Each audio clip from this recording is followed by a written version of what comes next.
오늘 우리 말씀을 봉독해 드렸는데, 이 말씀은 예수님께서 갈릴리 바닷가에서 말씀을 가르치시다가 아침에 그물을 거두어서 돌아와 그물을 정리하고 깁는 예수님 그 갈릴리에 있는 어부들을 바라보시게 됐습니다.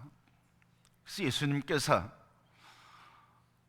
가르침을 멈추고 바닷가에서 고기잡이를 하고 돌아온 어부들에게 향하여 가시고, 그리고 한 배에 오르셨는데 베드로의 배에 오르게 되셨습니다.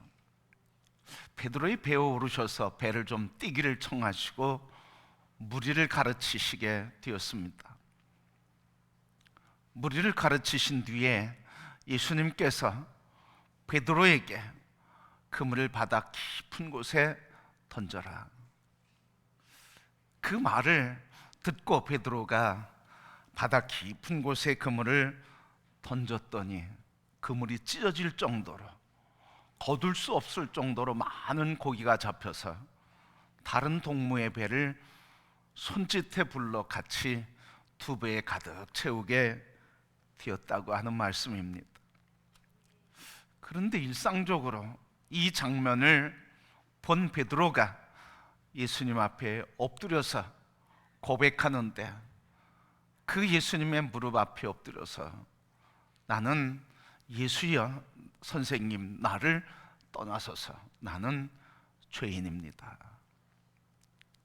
그랬더니 예수님께서 이제부터는 내가 사람을 낚는 어부되게 할 것이다 했더니 예수님을 따랐다고 하는 이야기입니다.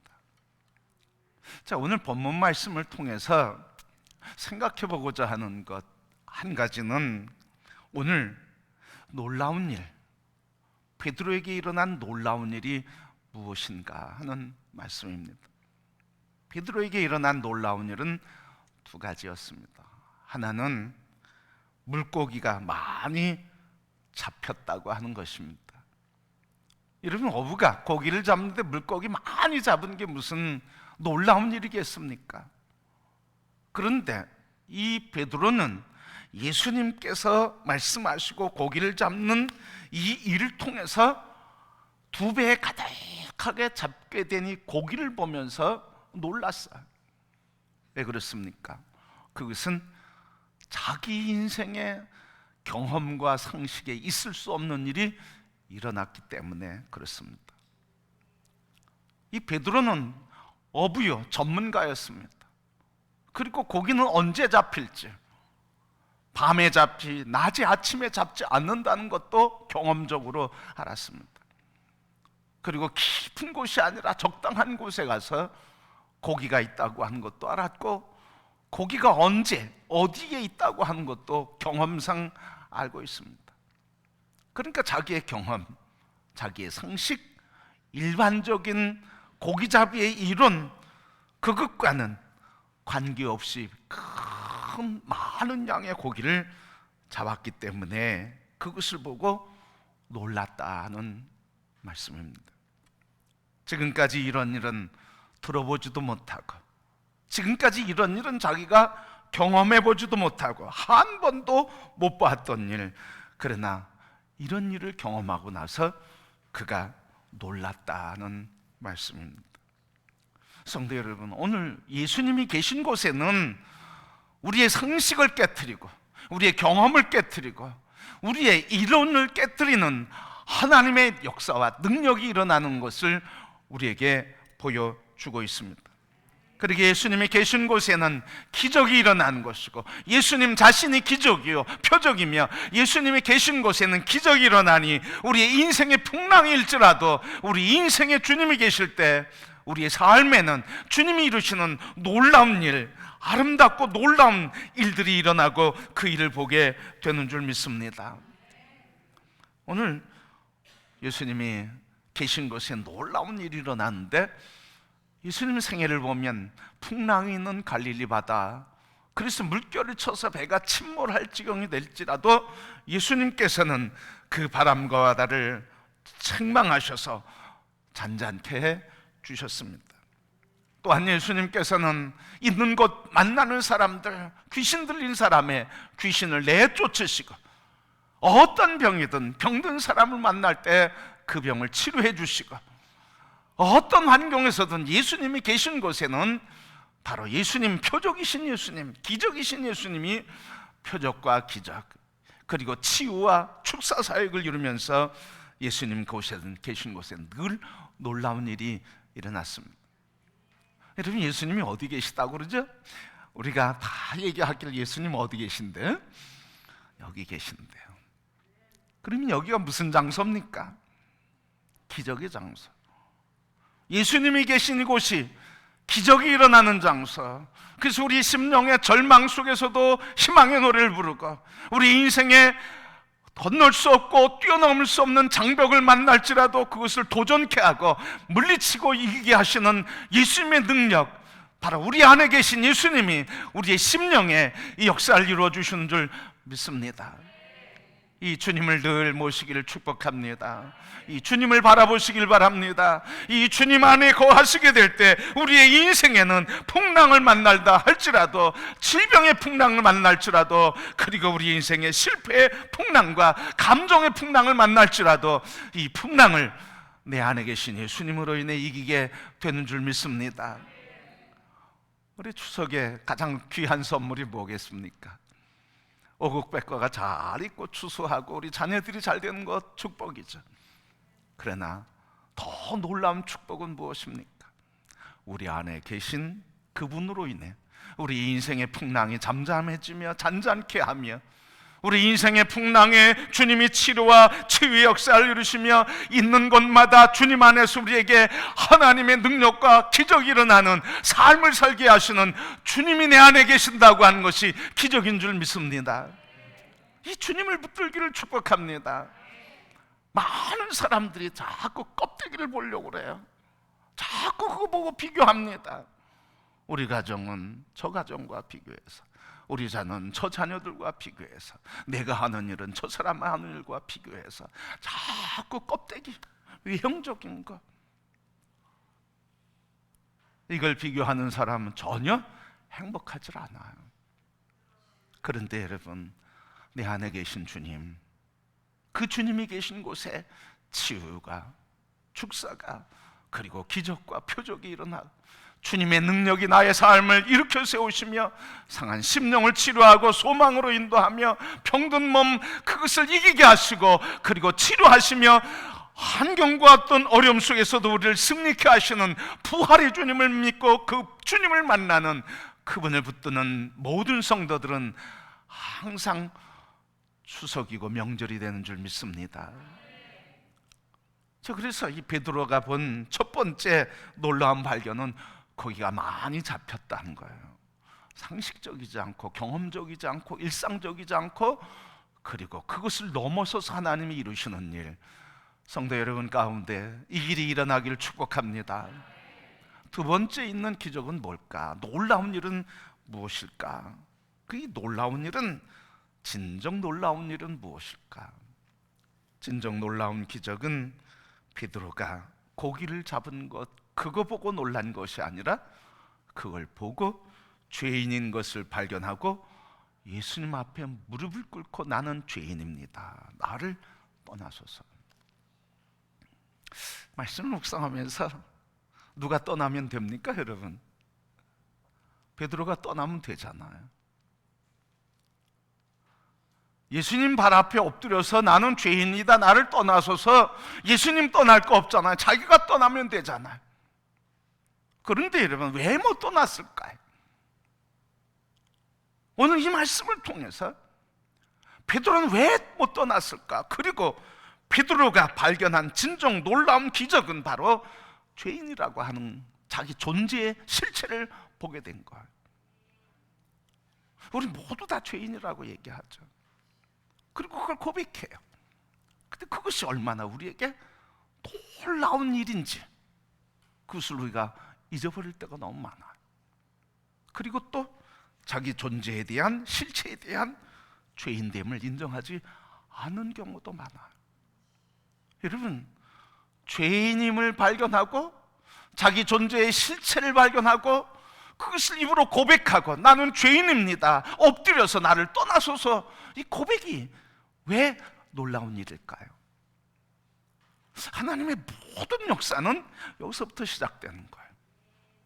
여러분, 바로 자기가 죄인이라는 것을 전혀 자각하지 못했습니다. 인정하지도 않았습니다. 이 정도면 바르게 살고, 이 정도면 상식이 있고, 이 정도면 선하게 산다고 생각했습니다. 그래서 사람들이 이 정도면이라고 하는 말 때문에 자기 존재에 대한 실체를 모르는 거예요. 자기 존재의 실체, 하나님 앞에서 죄인이라고 하는 것을 발견하지 못해요. 그런데 여러분, 죄인이라고 하는 걸 발견하면서부터 그리스도인이 시작되는 거예요. 이것을 발견하고 주님 앞에 엎드려서 나는 죄인입니다, 꼼짝하지 못하고, 이렇게 하지도 못하고 저렇게 하지도 못하고 도망할 수도 없고 그대로 엎드려서 나는 죄인입니다, 엎드려서 주님 앞에 고백하는 이 고백으로부터, 이 회개로부터 우리 그리스도인의 진정한 삶은 시작되는 것입니다. 이게 없으면 진정한 그리스도인으로서의 삶과 맛을 느낄 수가 없어요. 머리로는 느낄 수 있습니다, 알 수 있습니다, 이론적으로는 그렇다고 하는 걸 이해합니다. 그러나 우리의 마음에서, 영으로, 우리의 존재에서 내가 죄인 된 것을 자각하고 깨닫고, 그럴 때 우리에게 주신 하나님의 놀라운 은혜와 모든 축복이 여기서부터 시작된다는 것을 깨닫기 전까지는 모르는 거예요. 오늘 이 발견과 고백, 놀라운 일이 일어나는 통로가 되는 겁니다. 이걸 발견할 때 무슨 사건이 있습니까? 용서의 사건이 있어요. 나는 죄인입니다, 나를 떠나소서, 난 주님 앞에 설 수 없습니다. 자기 존재가 죄인인 것, 무슨 도덕적이고 윤리적인 죄를 범했다는 것, 그걸 넘어서서 존재 자체가 죄인이라고 하는 이 사실, 그래서 하나님 앞에 이 존재, 나는 존재가 죄인입니다, 죄 가운데 태어난 자입니다. 그래서 죄를 자복할 때 용서의, 용납의 사건이 일어나는 거예요. 그래서 로마서 8장 1절 2절 말씀 보면 그리스도 예수 안에 있는 자에게는 결코 정죄함이 없나니 죄와 사망의 법에서 생명과 성령의 법으로 구원하고 해방시켰습니다. 해방되었다. 그러니까 이 용서의 사건 뒤엔 뭐가 오는 겁니까? 그때 기쁨이 온 거예요, 여러분. 이 용서의 사건을 경험한 사람만 죄와 사망의 법에서 어둠의 권세에 짓눌린 거기에서 해방되는 구원의 감격과 기쁨이 있습니다.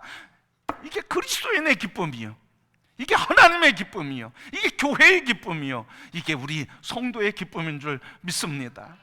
무슨 기쁨을 구하십니까?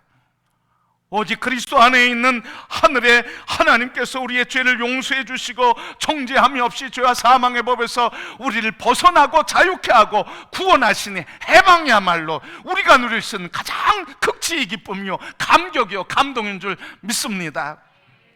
성도 여러분, 이 기쁨이 넘치는 우리의 심령이 되기를 축복합니다. 예수 그리스도 계십니까? 예수 그리스도 우리가 해방시켜 주셨습니다. 이것을 믿습니까? 이것을 바라보길 바랍니다. 이것을 시인하고 고백하길 바랍니다. 입술 열어 나의 죄를 용서해 주신 하나님, 나를 죄와 사망의 법에서 해방시켜 주시고 기쁨의 근원 되시니 감사합니다. 이 노래가, 이 고백이 찬양이 되는 성도들이 되길 바랍니다. 그게 기쁨이에요. 이게 그리스도인이에요. 이 기쁨 없이 예수 믿는 것은 불행하고 아픈 거예요.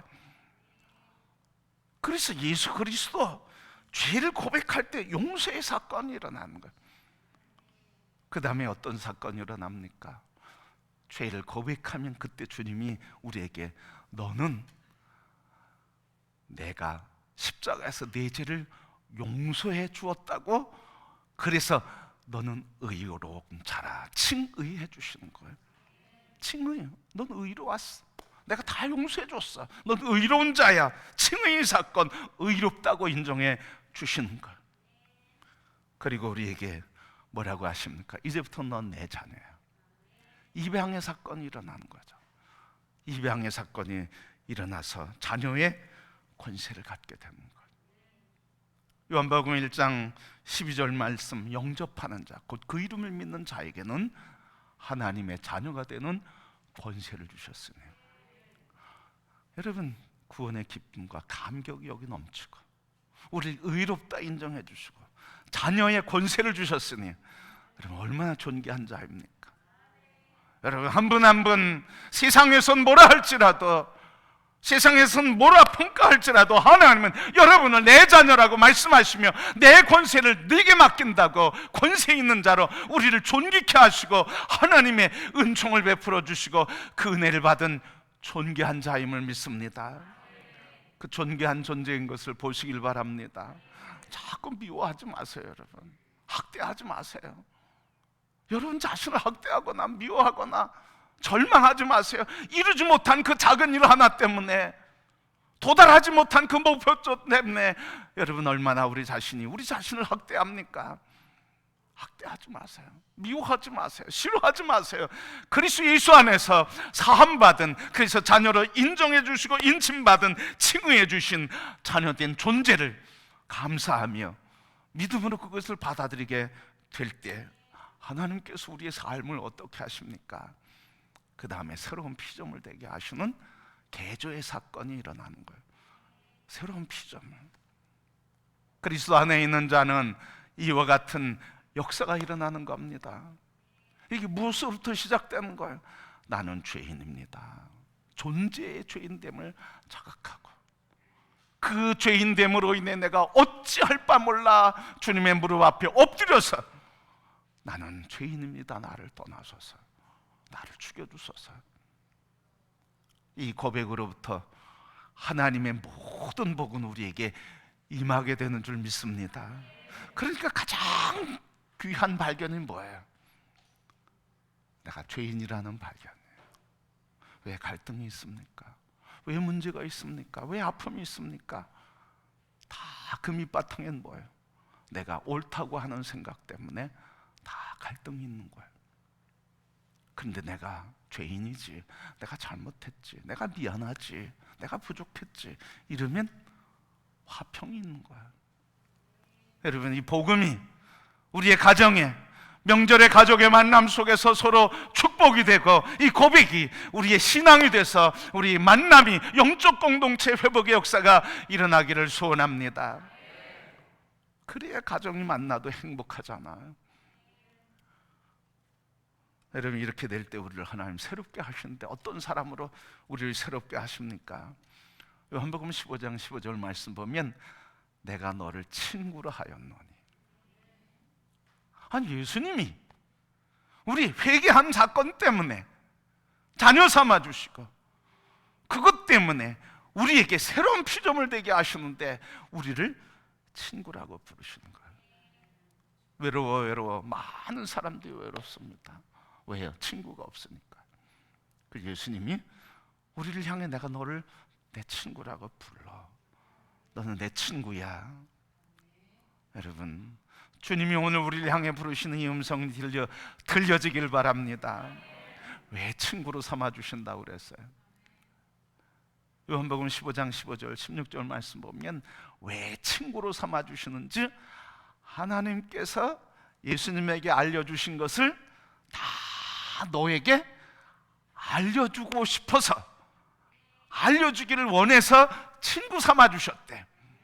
그러니까 여러분, 예수님의 친구 삼아, 예수님이 우리를 친구 삼아 주시고 하나님께서 우리를 통해 깨닫고 알게 해야 될 것을 알려주시기 위해서 친구 삼았으니 여러분, 이보다 더 좋은 친구가 어디 있습니까?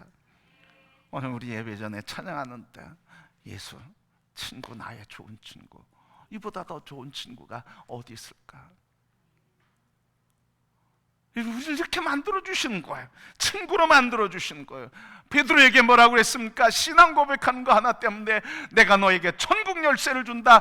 너가 잠그면 열 자가 없고 너가 열면 닫을 자가 없다. 내가 천국의 권세, 문을 열고 닫는 권세를 너에게 주겠다. 복음의 능력과 복음의 축복권을 너에게 주겠다. 이런 권세를 주셨어요. 그것뿐입니까? 기도 응답에 축복을 주셨죠. 내 이름으로 구하라. 지금까지 내 이름으로 구하지 아니했지만 구하라 너희에게 주리니. 성도 여러분, 이렇게 회개의 사건을 통해서 우리에게 친구 삼아 주시고 천국의 문을 열고 닫는 열쇠를, 권세를 주시고, 그리고 기도응답에 축복을 주시며 어떤 시험을 당할지라도 염려하지 말아라. 너희가 시험 당할 쯤에 피할 길을 내가 낼 것이고 너희가 시험 당하지 않을 것이고 이기게 할 것이다. 여러분, 이 한 가지 때문에 나는 죄인입니다 자각하고 실체를 알고 주님 앞에 시인하고 고백할 때 우리의 존재를 완전히 새롭게 하는 거예요. 복된 가정이 되기를 축복합니다. 어디서부터 시작됩니까? 바로 가정에서. 그리스도 예수 안에 있는 모든 가족들이 함께 이 죄인임을 자백하고 자각하고 깨닫고 고백하게 될 때, 그때 새로운 피조물이 되며 가정의 천국이 이루어지게 되는 줄 믿습니다. 여러분, 이게 기적이 아니고 뭐겠습니까? 이게 놀라운 일이 아니고 뭐겠습니까? 죄인이 영원히 죄와 사망의 권세에서 종노릇해야 할 우리를 세상을 구할 십자가의 증인되게 하시고, 이 땅을 다스리고 통치하며 세상을 다스릴 통치권을 주시며 왕같은 제사장으로 우리를 높여주신 것, 이게 놀라운 일이 아닙니까? 어디에서부터? 회개의 사건부터.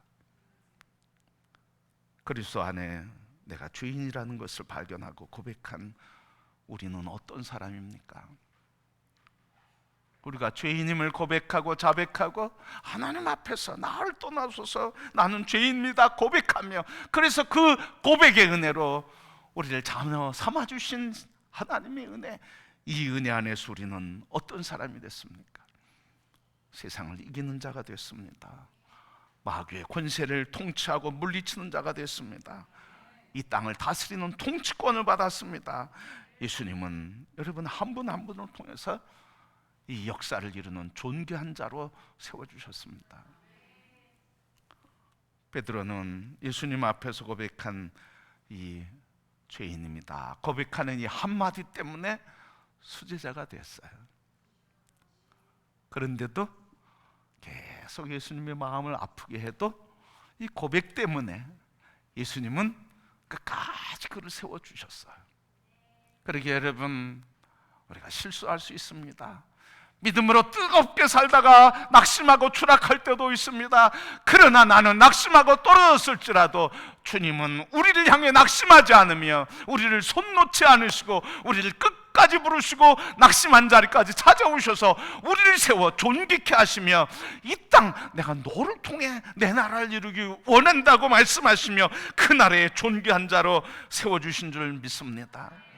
그래서 베드로 실망하고 실패하고 예수님을 배반하고 저주했던 그였지만, 예수님께서는 이 베드로를 존귀케 하셔서 초대교회 영적 지도자가 되게 하셨고 충실한 종으로 인생을 살게 되었습니다.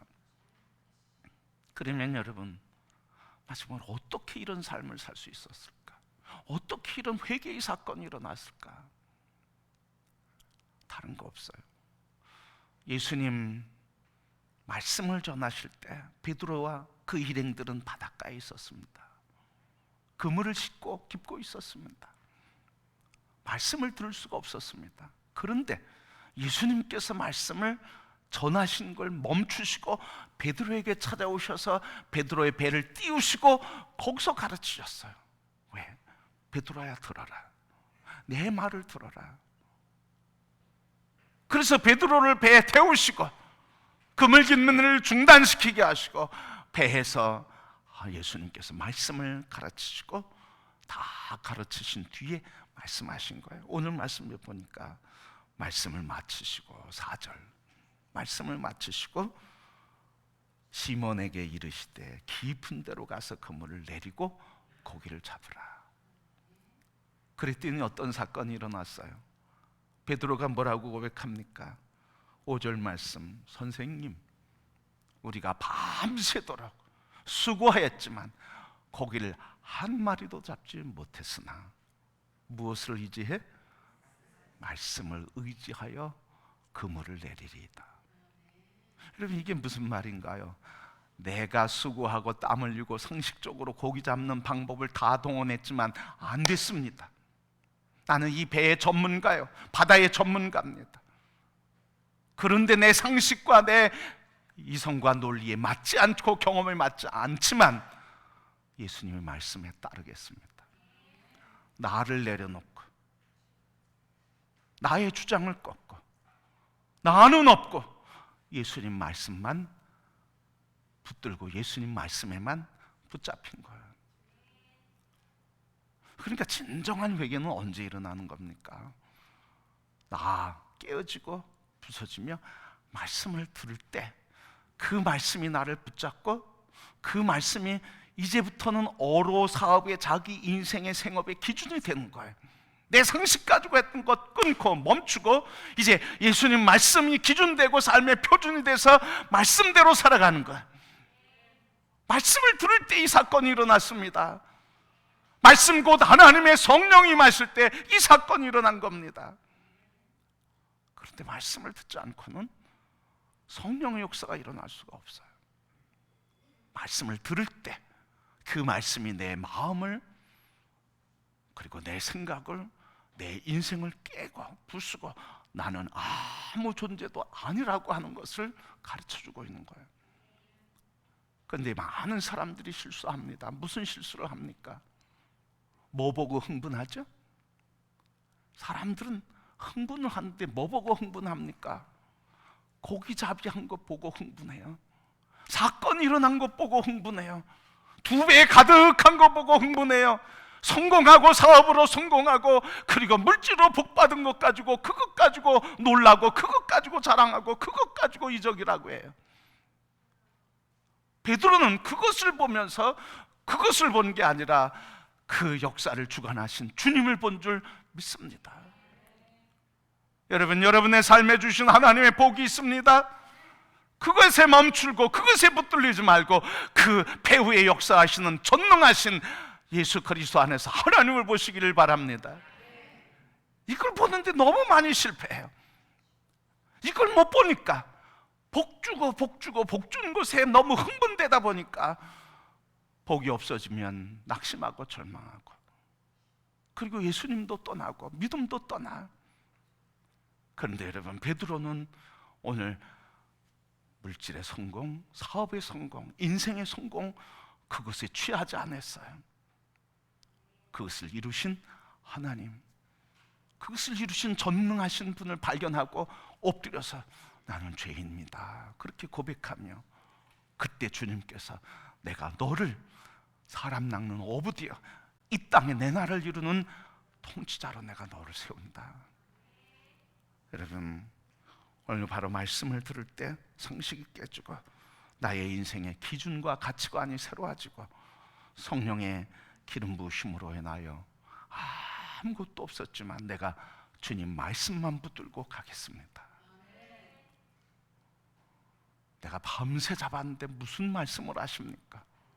내가 이 배와 바다에서 잔뼈가 굵은 사람인데 나와 같은 경험이 있는 사람이면 나와 보십시오. 무슨 말씀으로 하시는 겁니까? 그러면서 자기 주장을 내세우지 않고 그것을 꺾어버리고 주님 말씀하시는 대로 하겠습니다. 성공하든 실패하든 그것은 내게 중요하지 않습니다. 내게 중요한 건 순종하는 겁니다. 그때 하나님께서 이 놀라운 역사를 이루어 주셨습니다. 성도 여러분, 우리 가장 놀라운 발견은 무엇입니까? 그것은 고기잡이 한 게 아니에요. 그 고기잡이를 하게 하신 그 역사하신 주님, 그 주님에게 순종할 수 있는 주의 말씀이 이 안에 들어온 것, 성령이 여기에 들어온 것, 주님이 나의 생각과 가치관과 세계관을 주장하시고 움직여서 내가 그의 말씀 안에 거하는 삶이 된 것, 이게 가장 놀라운 사건이죠. 우리 인생의 이 사건이 날마다 계속 이루어지기를 축복합니다.